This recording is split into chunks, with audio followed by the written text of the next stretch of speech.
Hello, my name is Tosapan Sattha from AIMS National Lab. Today I'm going to share our experience using OpenMP to offload games to GPU.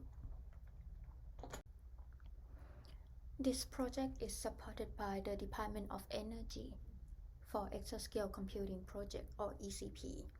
It is a team effort that includes researchers and scientists from national lab, industry, and university. GAMESS is the electronic structure theory to study chemical phenomena. In this goal of the project, we would like to have to enable games for the heterogeneous catalysis system, a big system like this. GAMESS is written mostly in Fortran, and we also have the C and C++ library. The programming models we use CUDA and OpenMP. In this talk, I will focus on Fortran and using OpenMP for offloading. For the traditional ab initio method, it's very expensive. Here are the examples. For using Hartree fog or density functional theory, the system will be limited to about 1,000 number of atoms, and if we go with the higher and higher level of theory to gain more accurate of the result, then the system gonna be limited to, for example, using the CCSD parenthesis D would limit to about 10 to 20 atoms. So it is challenging to solve the complex system. In this work, we will use the fragmentation method in order to enable the direct connection with the complex experiments with high accuracy. I would like to mention about 3 fragmentation methods. The first one is the effective fragment potential or EFP. It is a QM force field that designed to model solvent effects. It's good for non-covalent interactions. But when we have the very large molecule like protein, for example, EFP couldn't work on those fragments. Another method, the second one called fragment molecular orbital or FMO, can be used for the system like protein.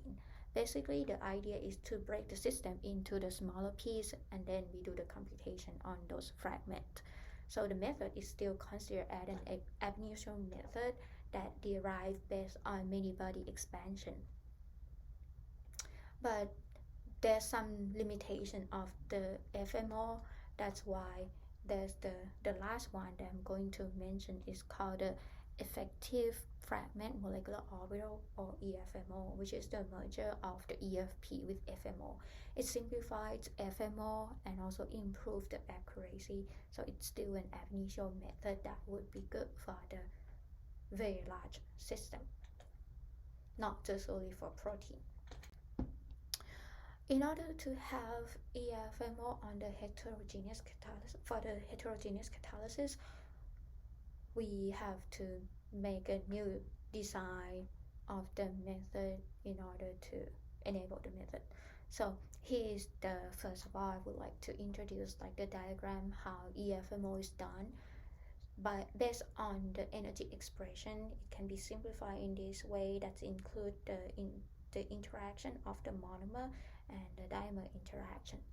So we can separate the computation part by first having an initial guess and then do the computation for monomer, and the last step is to compute the dimer before we get all of the computation to compute the property of the molecule. At the monomer step, it includes the QM calculation that can be used with the different level of theory, including restricted Hartree fog, resolution of identity MP2, RI couple cluster, and density functional theory. In the monomer, we also include the step to generate an EFP parameters that will be used later in the dimer step. in the Make EFP, the most time consuming are the couple party fork or CPHF and time dependent Hartree fork or TDHF. In the diamer step, it will include the computation.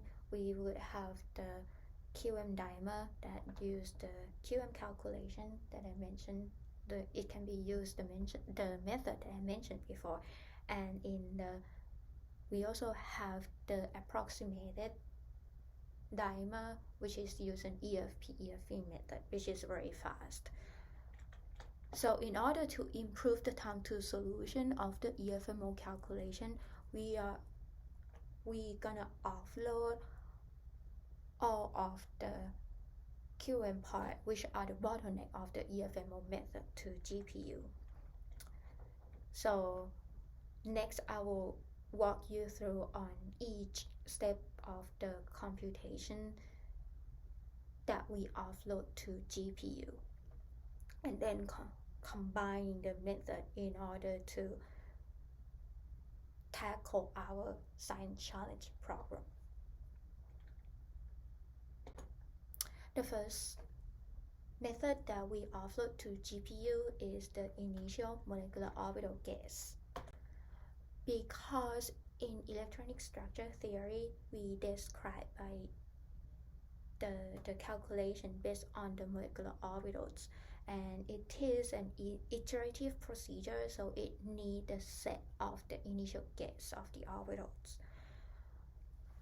Because this is the matrix multiplication, so we can take advantage of the GPU accelerated math library such as cuBLAS and cuSolver to offload the code to GPU. Here is the example of the Fortran interface to use the GPU library that we implement. Currently, we offload the code to NVIDIA GPU, and this is the result that we run on Permalter, which has the A100. From this result, we could see that comparing the performance between CPU and GPU, we can gain about 59 speed up, but within the one node calculation. But when we increase the number of nodes, the speed up is just 6.7. This is because of the communication overhead, and the work is not yet distributed across GPU. So the next step for us is to have the support for the multi-GPUs and also enable the code to work on AMD and Intel GPUs, so that we have the code that portable across GPU architectures. The next part is two electron integral related codes, including RHF, CPHF, and TDHF. Because the CPHF and TDHF are similar to the Hartree fork, so I only show the pseudocode of the Hartree fork method. All of the three methods, the key bottleneck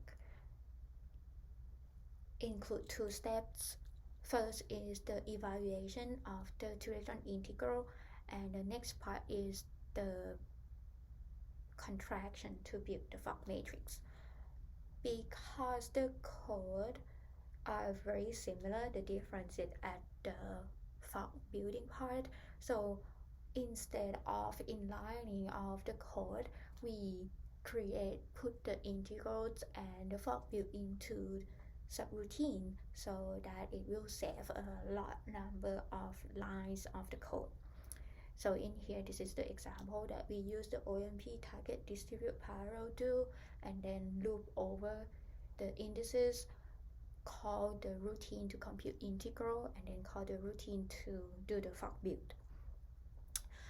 It's not just solely for the two-electron integral related code, but also other code in our work as well. We have to restructure the Fortran 77 by removing a lot of common blocks and also removing a large intermediate arrays, because those are requires a lot of memory, and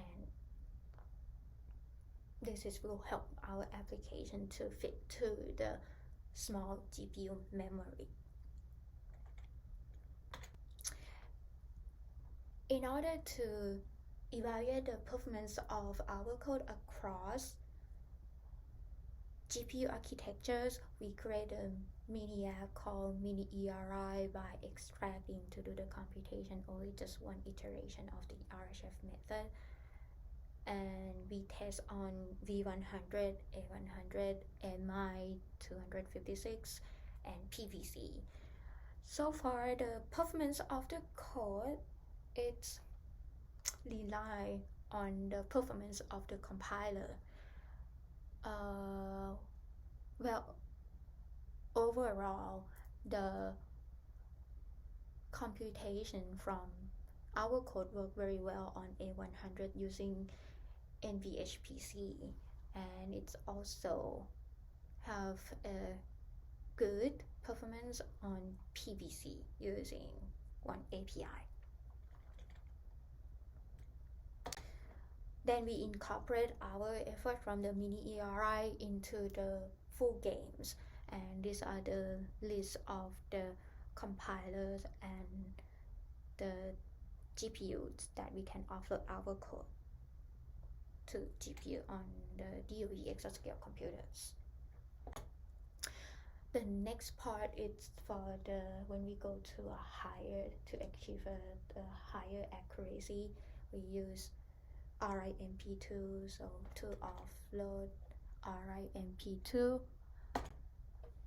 the main bottleneck is at the tensor contraction, as shown in this equation. This is the matrix multiplication, so then we can offload the code by using the GPU accelerated math library such as cuBLAS and HipBLAS. And this is the example of the Fortran interface with C code. We test the performance of our code for the intranode, and we observe that the calculation is outperformed on Sunspot. Next, we combine EFMO.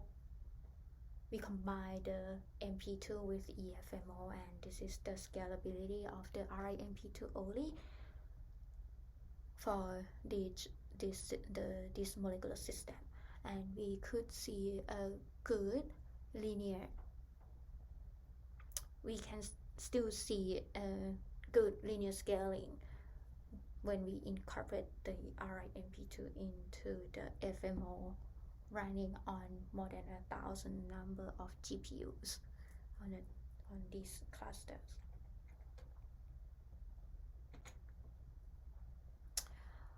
For the RI CCST parenthesis T, couple cluster theory, especially CCST parenthesis T, is the most accurate QM method to predict molecular properties. However, it is a memory hunger method, which is very critical for memory. So in this work,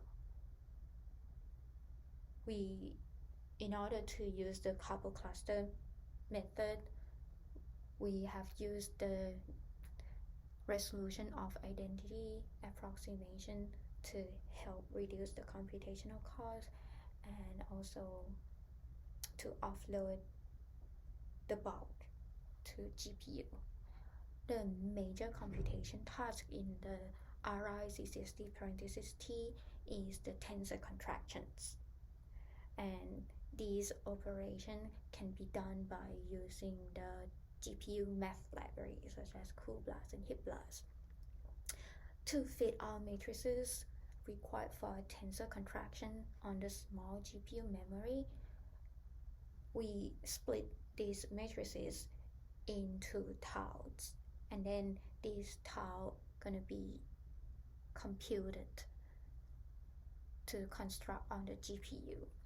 The size of the tile is determined at the runtime based on the free GPU memory using a set of recursive algorithms.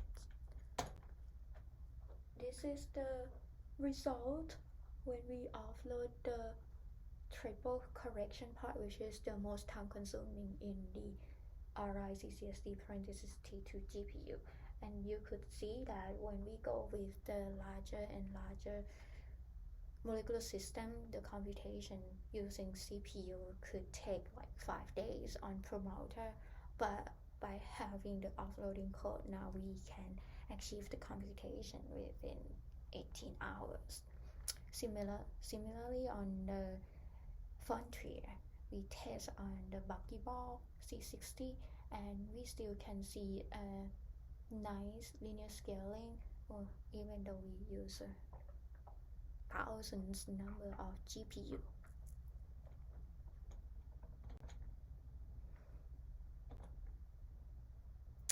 The last piece that we offload to GPU is the DFT.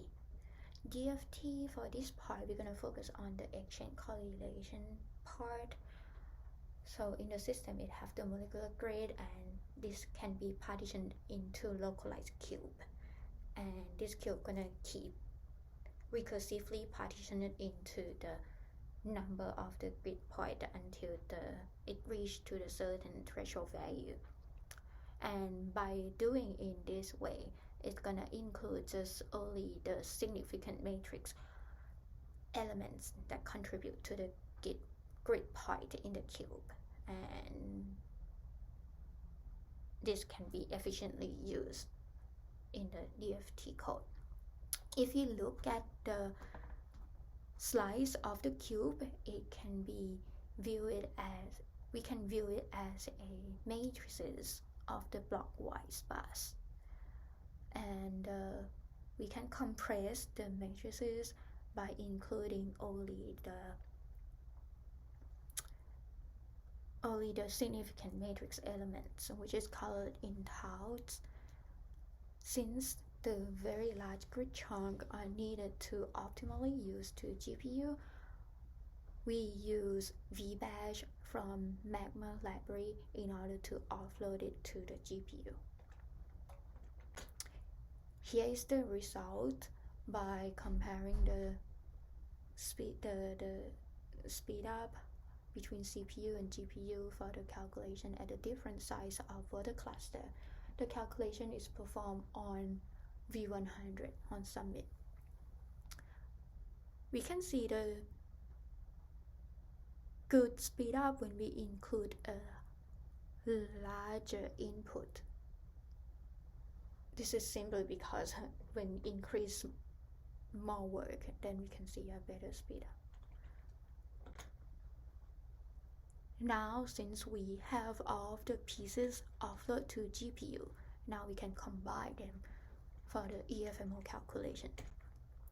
And by doing this, now we can do the computation on Frontier using more than 5,000 number of nodes to study the 10 points along the reaction path of the MS on the MSN surface. Comparing between using a small model like molecular model here and with the bulk system, we can see that the bulk can change the energetics of the reactions.